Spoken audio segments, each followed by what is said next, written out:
Hari ini kita tidak kekurangan penulis, Haikal. Hari ini kita tidak kekurangan naskah. Dan hari ini kita tidak kekurangan penerbit. Berbeda dengan waktu kita mulai. Yang kurang duit. Lalu apa? Lalu apa sekarang? Nah, sekarang kita harus bersinergi. Ya, bersinergi dengan Haikal, bersinergi dengan yang lain, bersinergi dengan profesi lain, dengan lembaga lain. Kita boleh berbeda lembaga. Kita boleh berbeda cara pandang. Tapi hati kita harus sama, Haikal. Hati apa? Hati untuk mendokumentasikan tentang Aceh.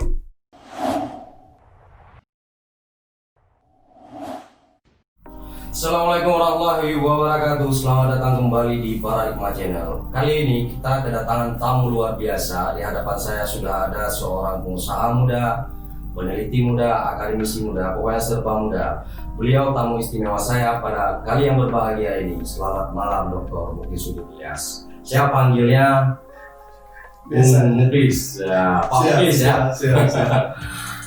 Oke Bang, ada hal yang menarik yang sebenarnya kita ingin bicarakan pada malam yang berbahagia ini terkait progres dan prospek dunia literasi khususnya di Aceh. Banyak kita saksikan beberapa waktu khususnya pasca tsunami, minat dari literasi anak-anak muda Aceh itu sudah menurun. Kira-kira kenapa ya? Ini kesempatan menarik ya. Kita jumpa dengan Haikal sering, tapi kalau jumpa di seperti ini kan sesuatu yang luar biasa. Tapi poinnya, gagasannya Pak Haikal ini luar biasa. Insyaallah.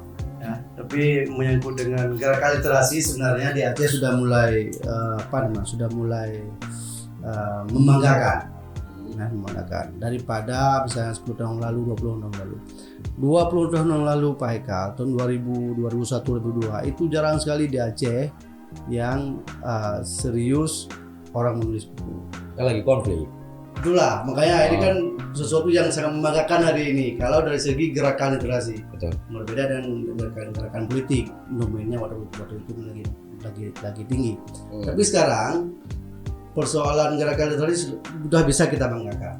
Kenapa? Nah, hari ini tidak kurang setiap event, setiap event apakah nasional, regional itu selalu orang Aceh ada di dalamnya.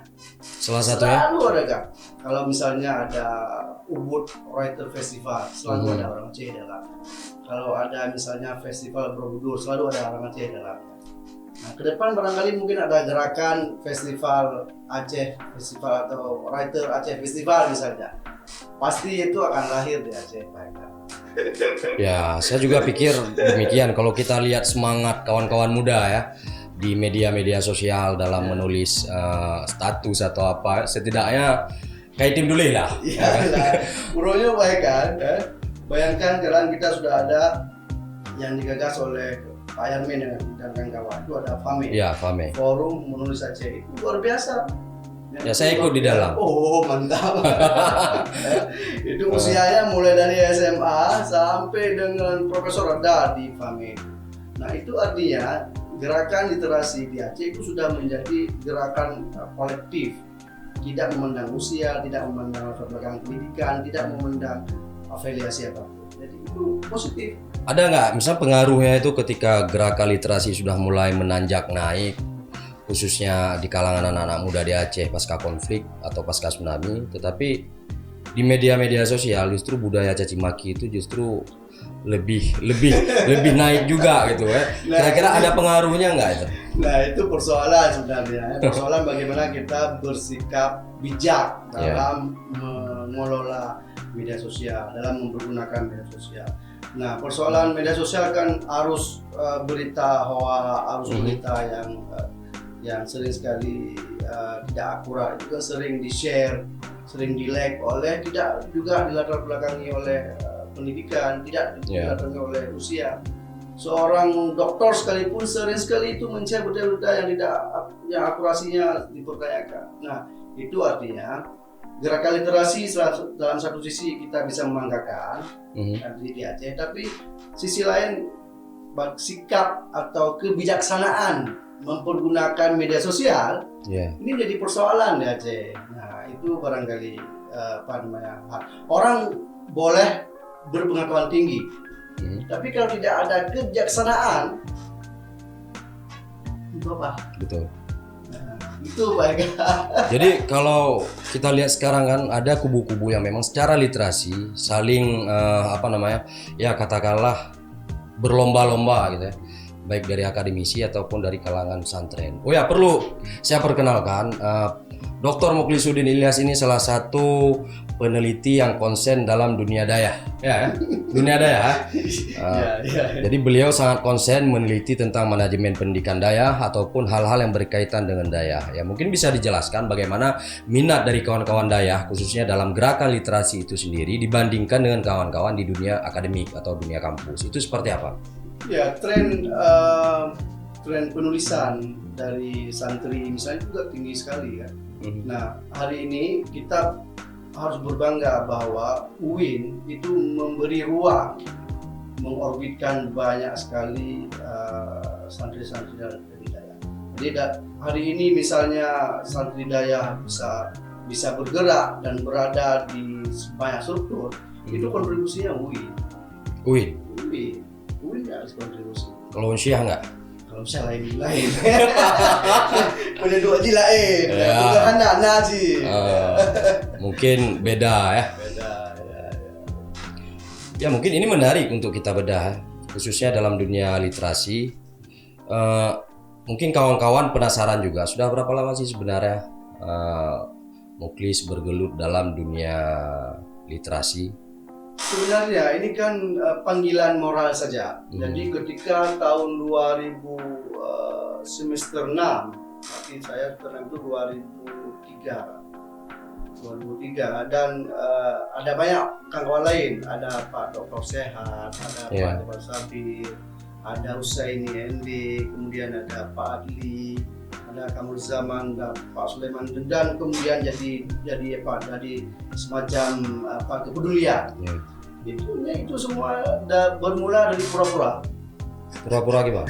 Bermula dari pura-pura, artinya bahwa kita ini menulis di media, menulis di koran, ya kan? Tapi media tidak ada, media penerbitan tidak ada saat itu. Nah, kalaupun ada aksesnya sulit, ya kan? Aksesnya susah.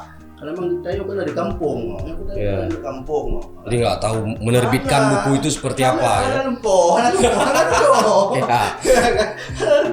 Jadi karena memang ada spirit, bagaimana minimal karya kita bertiga, berempat, berlima ini terbit, ya tidak mau kita harus mulai dengan penerbitan. Nah, memang dalam prosesnya bermula dari pura-pura, akhirnya jadi serius. Nah, seriusnya itu kapan? Seriusnya itu memang sejak awal dia bermula pura-pura, artinya 1-2 judul, ini atensi luar biasa. Karena concern kita waktu itu kan di ACH. Jadi kita tidak menerbit buku-buku yang topik-topik umum, concern pada ACH itu di awal-awal. Nah, kemudian karena memang segmennya di ACH, jadi pada itu detik dengan buku Aceh. Ya, itu tahun berapa ya kira-kira? Itu 2000. Kita sebenarnya bermula dari pura-pura itu kan 2003, tapi kita serius itu di 2007. Setelah tsunami. Tapi sebelum tsunami itu kita sudah sering ngopi dulu. Jadi kalau misalnya sebenarnya warung kopi itu sumber kita bergerak. Jadi gerakan menulis dan menerbitkan itu sumbernya warung kopi. Tapi ada loh akademisi yang mengatakan warung kopi. Makanya ini menjadi persoalan dunia. Tapi sesungguhnya warung kopi di Aceh menjadi inspirasi untuk kita.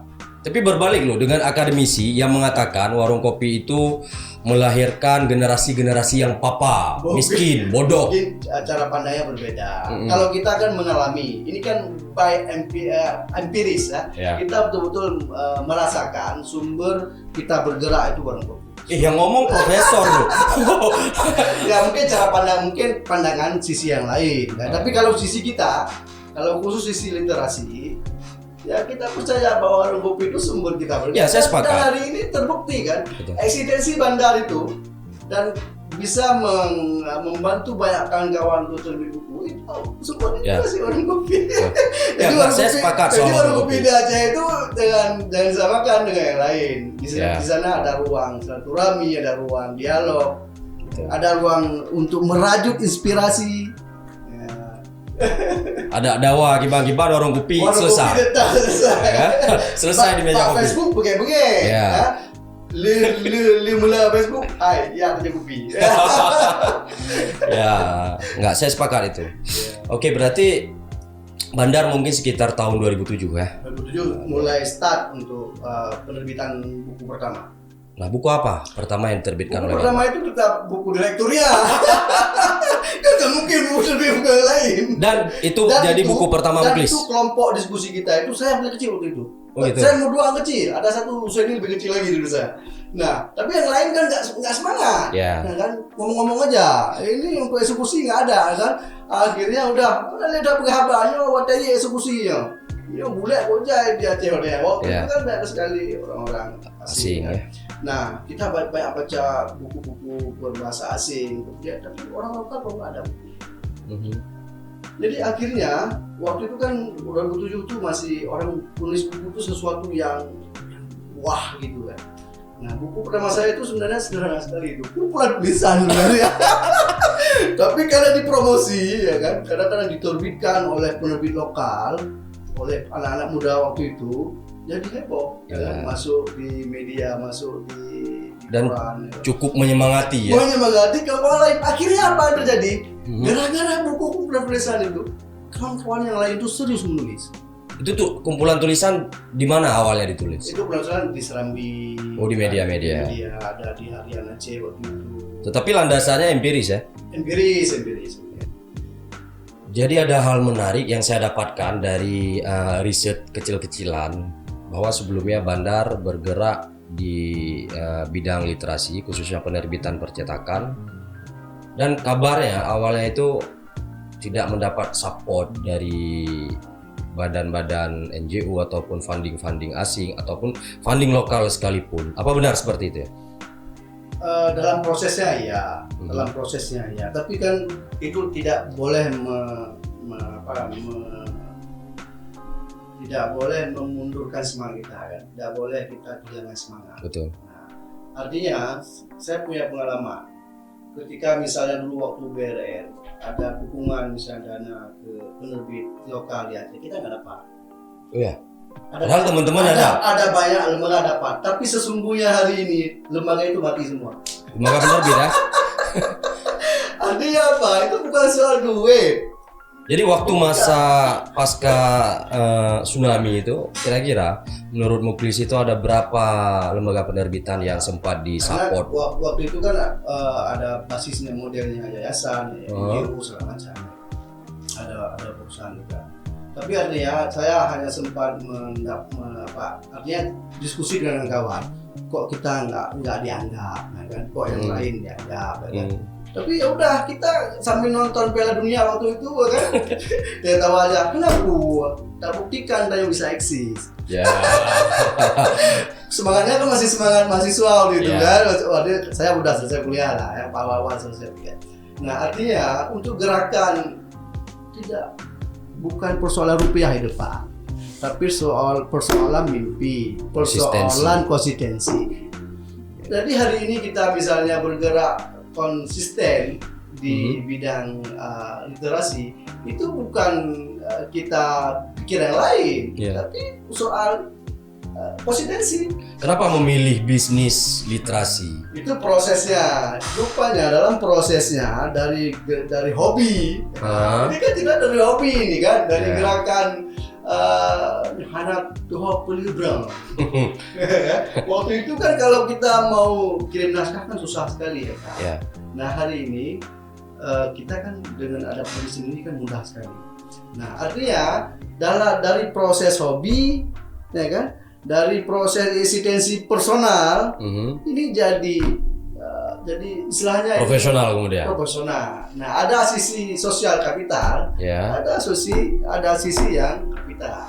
Ya itulah kabarnya. Bandar Publishing ini milih-milih dalam menerbitkan naskah gitu kan. Terlalu eksklusif. Enggak juga lah. Enggak, ini yang saya dengar. Saya kan juga ngefans sama Bandar. Jadi ada kabar-kabar seperti itu kalau Bandar Publishing ini naskahnya pilih-pilih, nggak semua diterbitkan gitu kan. Artinya kalau tema-tema yang mungkin menurut Bandar kurang menarik itu tidak mau diakomodir. Ada nggak standarisasi dari penerbit Bandar atau percetakan Bandar itu sendiri? Sebenarnya standarnya ada. Standarnya memang kita beralih dulu ke topik sebenarnya. Oke. Kita harus topik yang sedikit membawa maslahat secara umum. Itu contohnya. Misalnya ya masalah politik sedikit, kalau ekonomi yang mengarah ke model-model keacehan. Jadi concern kita di keacehannya sebenarnya. Kalau bicara misalnya tentang tentang masa depan, ada sisi masa depan Acehnya di dalamnya itu kan. Itu konsen di kata kunci tema Aceh. Gitu ya. Tapi dalam prosesnya sekarang kita coba juga melirik sisi-sisi yang lain. Nah di Senahaya ini saya mau kasih bocoran. Ya ini menarik. Kalau bocorannya, Apa ya? bocorannya kita baru saja mengikat MOU dengan Gramedia Distributor. Artinya hari ini di Aceh satu-satunya penerbit yang bisa akses untuk menjual bukunya di Gramedia seluruh Indonesia itu benar. Wah, selamat ya. Wah, selamat dulu lah. jadi kan. Ini keren ya. Jadi sekarang buku-buku Pasuman di Tanse itu, ya, itu bisa sekarang berada di Gramedia. Di Gramedia Matraman, di Gramedia Bali, di Gramedia Sulawesi. Nah, ini menarik nih. Nah, ini kita baru saja ikan MOU dan Itu siapa yang ajukan MOU, Bandar atau Gramedia? ini jaringan lagi. Ini jaringan. Kemarin kan saya ada beberapa bulan di Jakarta.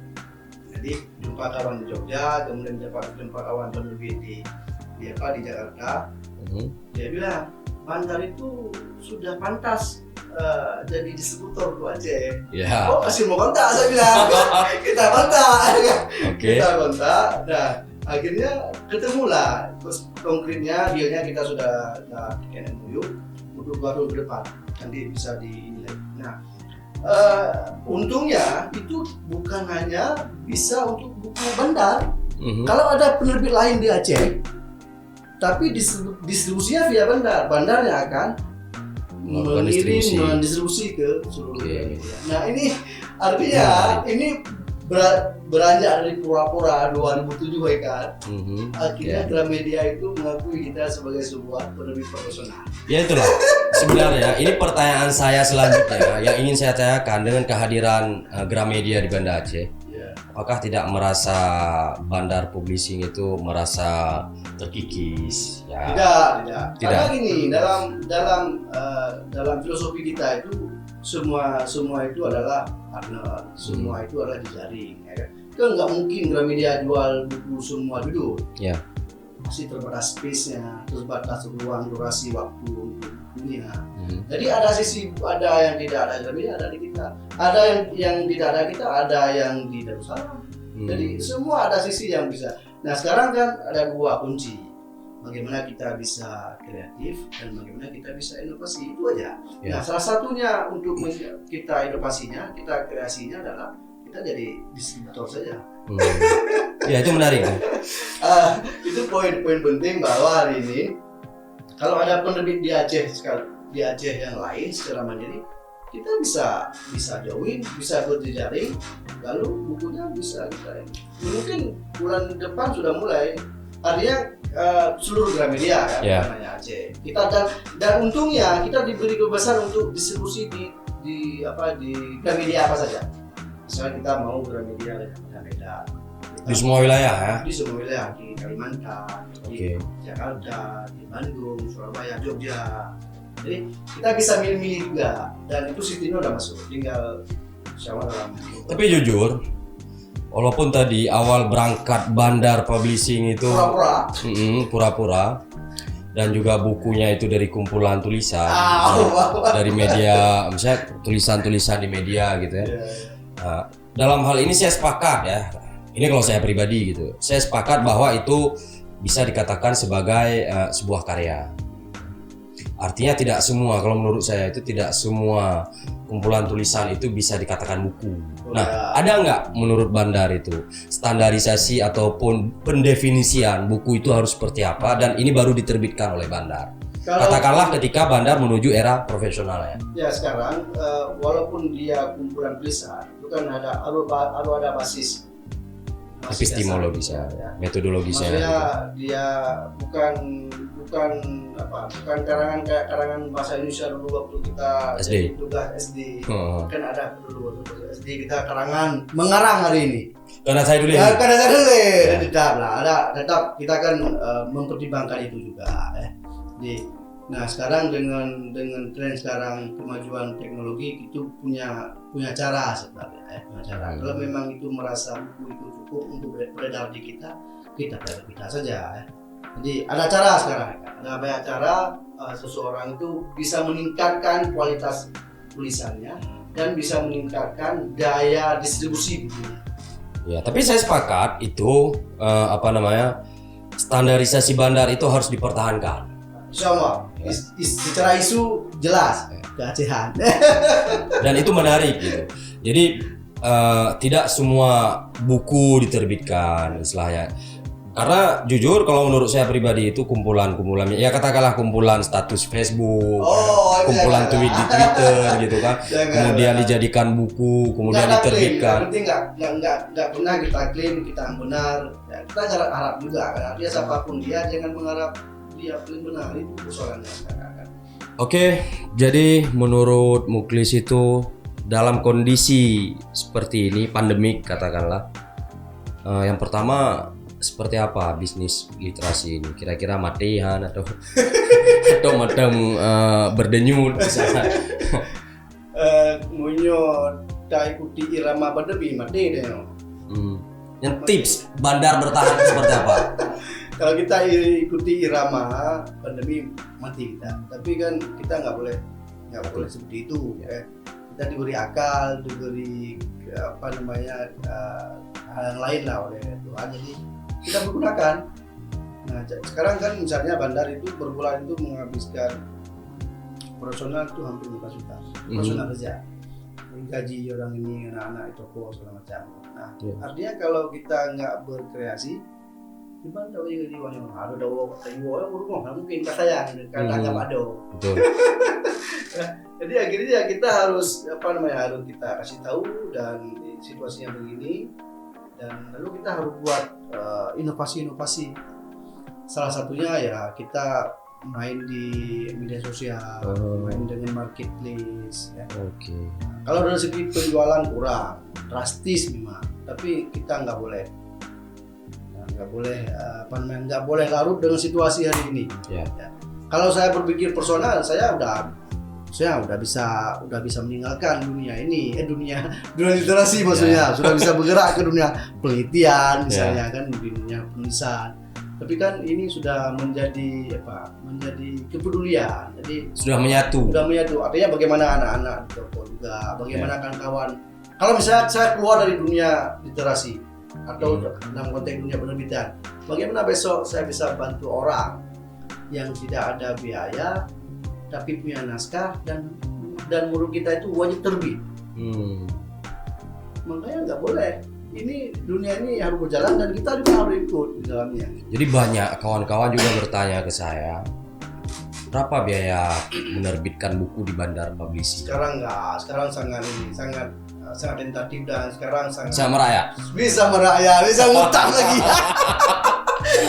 Oh ya. Yang penting ya. Jadi selama ini ada nggak kekhawatiran bandar? Ini kan sudah masuk ke era digital. Gitu. Bahkan saya sendiri itu lebih suka membaca buku-buku yang sifatnya digital atau e-book. Gitu. Merasa nggak bandar ini terancam dengan kehadiran bisnis buku digital? Atau memang bandar ingin beralih ke digital? Sebagai sebuah tantangan, ya. Dan kita harus ikut tantangan itu. Okay. Makanya kita sekarang kan ada di Google Book juga. Jadi di Google Book itu kita sudah hadir juga. Artinya kemudian di e-book. Di Amazon ada? Di Amazon belum. Semoga bisa cepat dibuka di Amazon ya. Oke, terus? Nah, persoalannya memang kita kan di sumber daya juga, sumber daya mengelola juga kan. Nah, belakangan saya sudah jarang di bandar. Tapi tetap dengan kemajuan teknologi Bisa dikontrol. kontrol, kemudian siapa yang masuk, CCTV dalamnya ini sekarang kan nggak ada istilah. Misalnya anak-anak hari ini bilang, Pak ini nggak ada cetekan, Ya. ini nggak ada istilah, nggak ada cetekan. Kita akan cetekan itu. Nah, selama ini dan saya salut Bandar bisa bertahan di tengah Covid pandemik seperti ini. Mulai dari pasca tsunami, bahkan sebelum tsunami masuk ke era profesional Bandar. Kira-kira itu pemerintah support nggak terhadap Secara gerakan umum, literasi? secara umum bukan hanya Bandar, secara umum pemerintah mulai hadir. Oke. Hadir pemerintah. Hadir namanya aja atau gimana? Hadir dengan antrian. Belakangan kan konten lokal itu jadi apa? Jadi leading isu ya. Ini juga. Tapi persoalannya sebagian kawan kita itu bukunya pura-pura. Gimana bro? Maksudnya pura-pura ya cetak 5E, gimana caranya 5E kan? Jadi ada persoalan. Ya mungkin ingin Makanya mengklaim mungkin dia ingin mengklaim saya ini penulis loh. Kan? Walaupun tulisan-tulisan saya dari kumpulan status Makanya Facebook itu gitu. persoalannya dan itu persoalannya. Akhirnya sekarang kita sebenarnya kan banyak pola sekarang. Kita di Bandar itu ada buku yang kita bayar total. Semua kebutuhan penerbitan dan pencetakan itu di Bandar. Jadi yang disupport pemerintah Ya, itu apa? support pemerintah ada kadang-kadang kan pembeliannya. Sudah ada. Tapi kan maksudnya tidak begitu masif. Ada misalnya guru itu ada misalnya organisasi guru, ada IGI, Ikatan Guru Indonesia, PGRI, ada PGRI, itu juga mereka banyak menulis buku dan juga pemerintah ikut membeli mereka. Nah artinya sekarang eksistensi penerbit, baik itu penerbit kampus, penerbit profesi, ya, dan penerbit profesional seperti kita, itu sekarang sudah sama derajatnya. Tinggal sekarang bagaimana kita improve, bagaimana kita berinovasi, bagaimana kita berkreasi, itu aja. Yang penting pemerintah hadir. Pemerintah mau hadir. Hadir ya. Kita sudah menyaksikan bahwa dengan kehadiran Bandar, saya juga ikut merasakan itu sebagai pribadi, bahwa dilihat dari penulis-penulis muda, kemudian semangat dari kawan-kawan juga untuk menulis juga sudah mulai tumbuh, dan juga saya merasakan support dari Bandar Publishing itu hadir terhadap kawan-kawan muda ini. Nah, dan itu menjadi misi ya, kalau saya lihat dari apa yang mungkin sampaikan tadi, menjadi misi dari kehadiran Bandar, survive-nya Bandar. Nah setelah ini apa lagi? Setelah semuanya itu sudah ada, geliat sudah muncul, kawan-kawan sudah mulai menulis, menerbitkan, bahkan yang dulunya dia pernah menerbitkan buku di Bandar, sekarang sudah punya penerbit sendiri dan lain sebagainya. Apakah Bandar akan terus bertahan di situ atau mencetak hal-hal itu saja atau gimana? Nah, setelah itu sebenarnya hari ini kan semua kita sudah memiliki kekuatan sekarang sebenarnya. Yeah. Semua elemen ya. Nah sekarang persoalannya adalah dengan situasi, artinya geliat literasi Aceh itu menanjak ke atas sekarang. Kalau orang misalnya mengatakan indeks literasi Aceh rendah, mungkin kalau diteliti hari ini sudah mulai tinggi. Kalau kita cek indeks literasi Aceh. Nah artinya kalau geliat itu sudah ada, sekarang adalah kita butuh bersinergi. Hari ini kita tidak kekurangan penulis, Haikal. Hari ini kita tidak kekurangan naskah. Dan hari ini kita tidak kekurangan penerbit. Berbeda dengan waktu kita mulai. Yang kurang duit. Lalu apa? Lalu apa sekarang? Nah sekarang kita harus bersinergi. Ya, bersinergi dengan Haikal, bersinergi dengan yang lain, bersinergi dengan profesi lain, dengan lembaga lain. Kita boleh berbeda lembaga. Kita boleh berbeda cara pandang. Tapi hati kita harus sama, Haikal. Hati apa? Hati untuk mendokumentasikan tentang Aceh.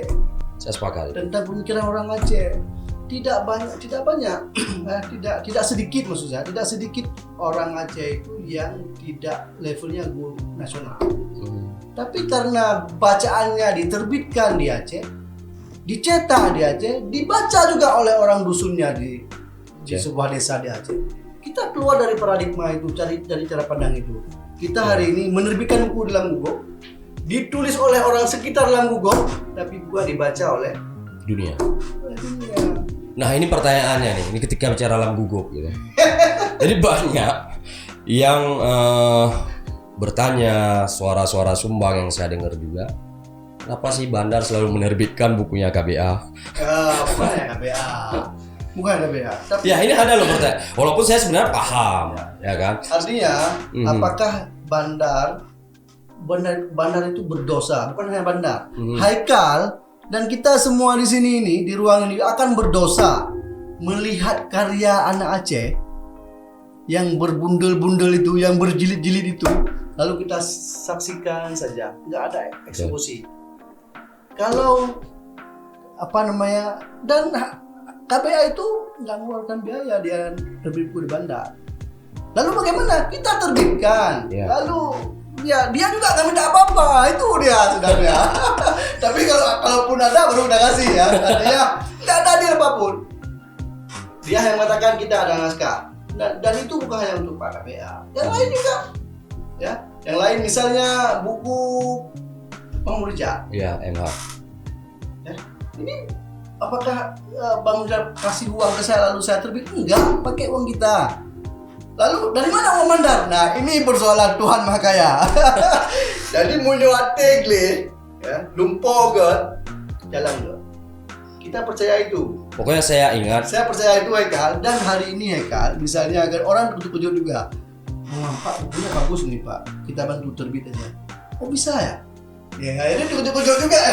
Pokoknya hal yang saya ingat dari Bandar Publishing itu salah satunya ketika menerbitkan buku Murizal. Nah, jadi ada banyak buku lain juga. enggak, maksudnya waktu itu ya. Jadi saya lihat sempat down ya. Oh itu. Gini Waktu kasus persoalan itu ya. Persoalan di Aceh itu kan kadang begitu. Jadi kita emang harus bersikap apa namanya? Terbuka. Soal Aceh ya. Jadi menurut Aceh hanya nama alam lain. Yang nyukababnya itu lemah betul. Tapi kita bangkit lah ya.